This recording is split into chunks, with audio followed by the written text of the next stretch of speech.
Assalamu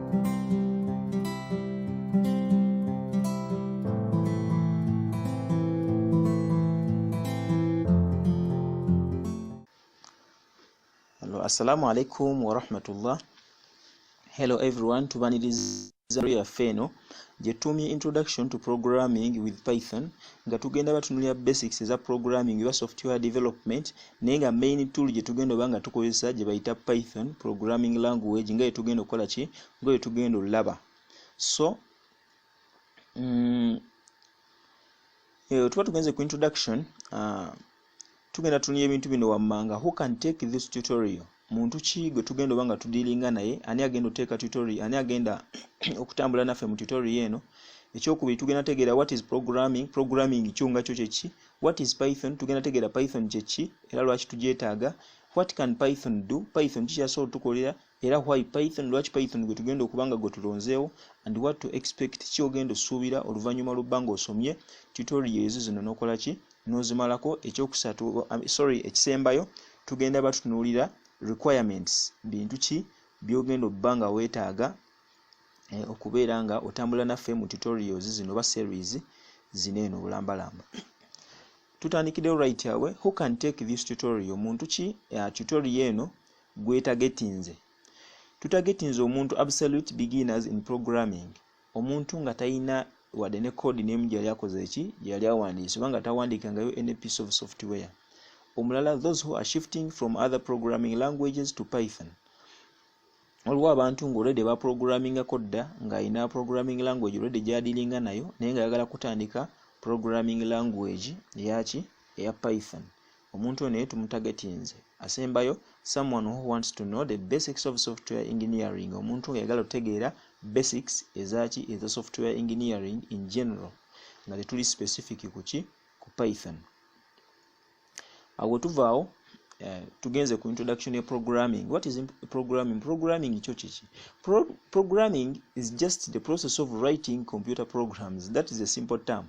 The process of writing computer programs. Process gye tuyitamu banga tuwandika ki computer programs zonna zonna zokola ki zolaba. Oba tuyinza okidefininga nga rules for instructing a computer.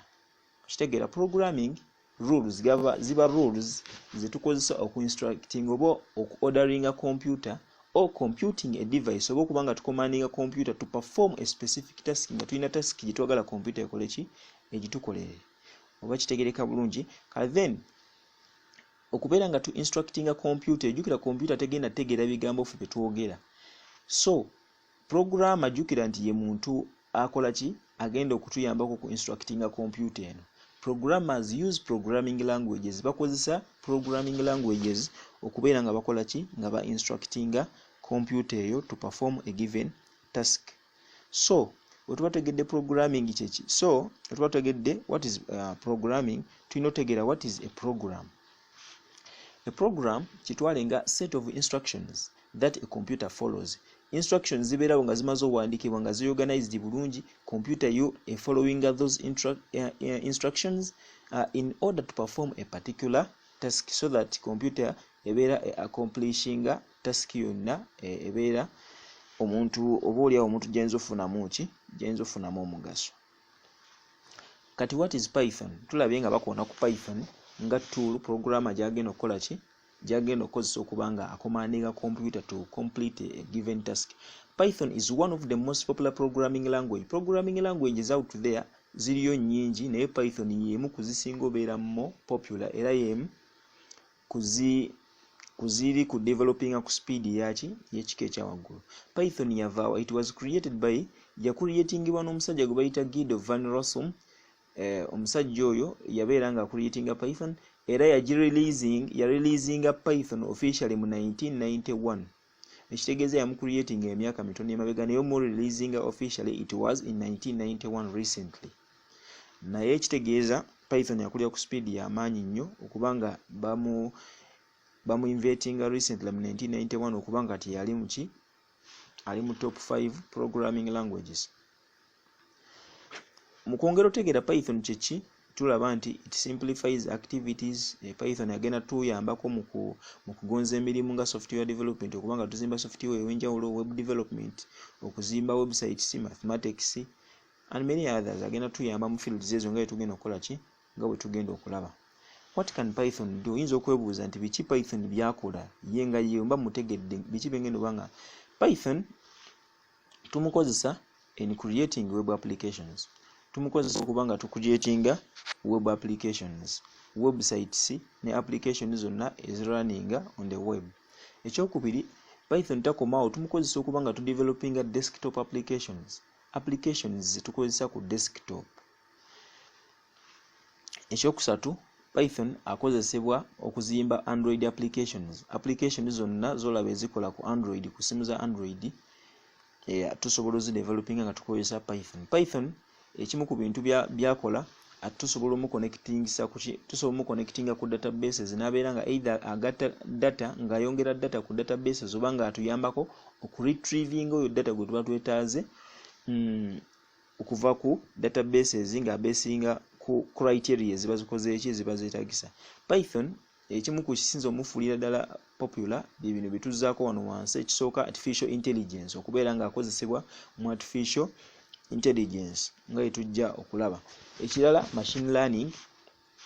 Python machine learning actually ali related nnyo ne artificial intelligence and robotics bitambulira wamu, naye nga machine learning mainly kubeera kusomesa oba kusomesa computer so that thinking nga omuntu wakola ki walowooza oba nga imitatinga capabilities zaki ez'omuntu nga decision making okubanga esobola okukola decision basing nga ina criteria zekola ki zesinzirako. Era Python akozesebwa mu field eya data science kudiringa ne data.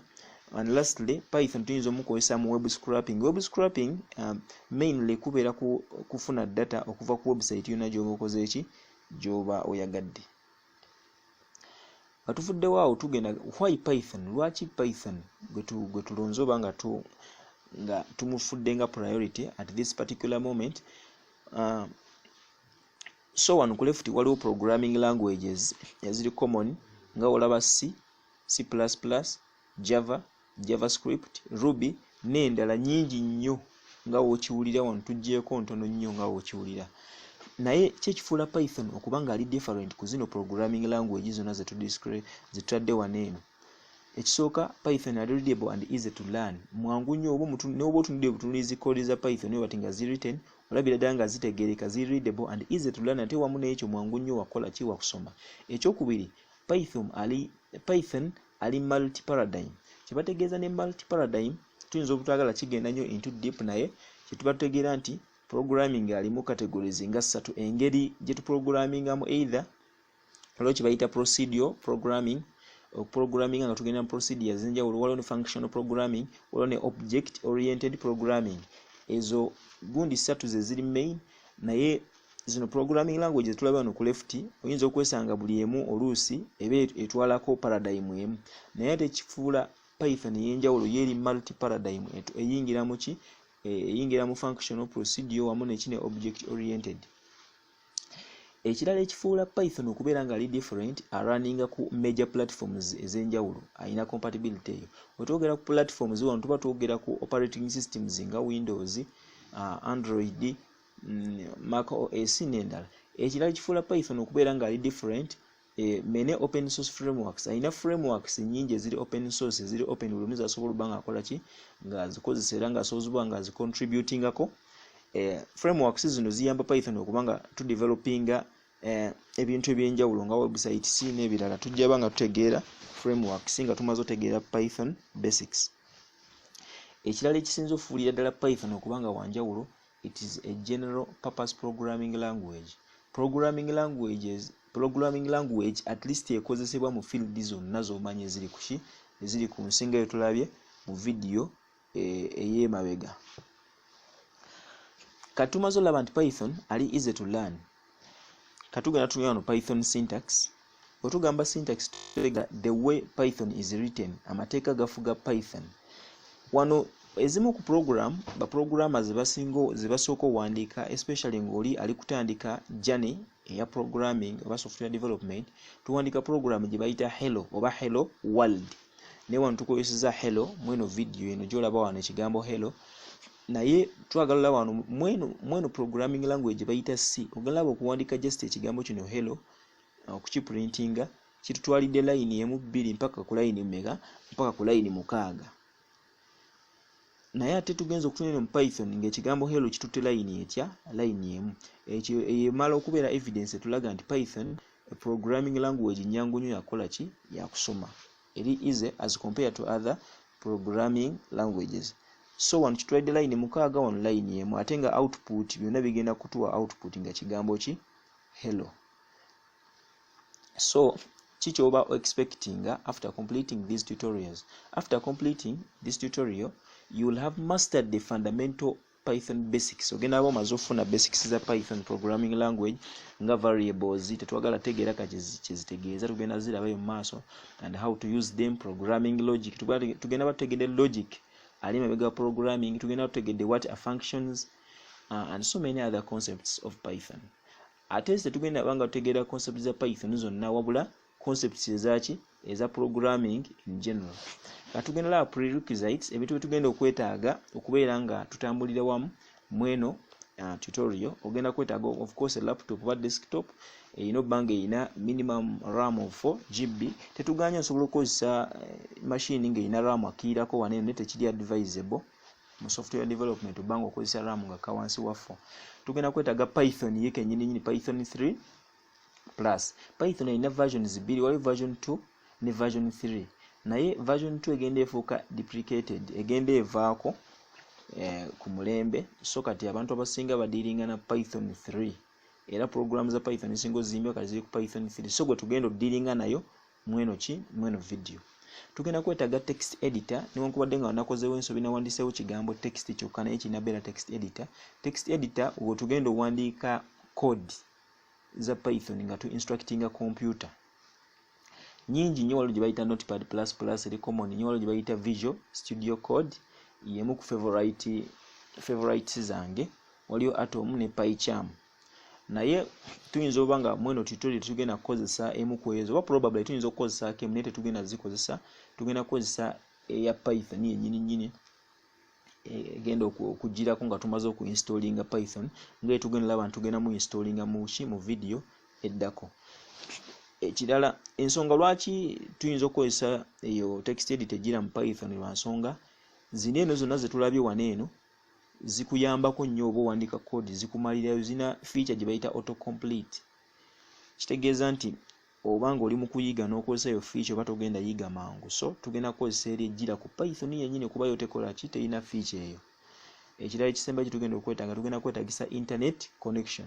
Internet connection egenda tuyamba mu bintu bingi ng'okubeera for example ina oli stack nga wandyetaaze okubanga olina ekintu ky'osearchinga online oba okubanga tulina ekintu kyonna kye tugenda okubanga tudownloadinga nga tugenda kyetaaga mu programu yaffe.